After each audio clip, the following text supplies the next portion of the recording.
हरियाली अमावस्या हरेली पर्व पर अंचल में उत्साह का माहौल रहा। सुबह से किसान कृषि उपकरणों की सफाई में जुटे रहे। घर आंगन की साफ सफाई कर कृषि उपकरणों को पूजा स्थल पर सजाया गया। चावल आटे की रंगोली बनाकर विधि विधान से किसानों ने सपरिवार पूजा अर्चना की। इस मौके पर खेत खलिहानों में भी पहुंचकर किसानों ने फसल की रक्षा एवं बेहतर फसल की कामना करते पूजा की। पर्व के दौरान लोगों ने अपने अपने घरों में नीम की पत्तियां लगाए।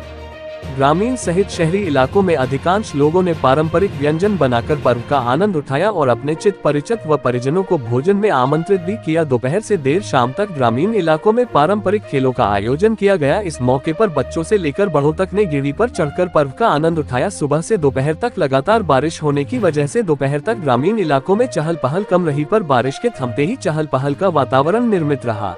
हरेली का त्यौहार हमारे छत्तीसगढ़ की परंपरा के अनुसार किसान लोग अपने वाहन का पूजा करते हैं, अपने औजारों का पूजा करते हैं और कृषि खेती कार्य पूरा होता है और शुरू होता है, उसके लिए करते हैं। भगवान हम की उससे आराधना करते हैं, हमारी फसल अच्छी हो, हमारे परिवार अच्छे रहें, इसलिए ऊपर वाले हम भगवान से कामना मांग करते हैं और इसलिए पूजा करते हैं।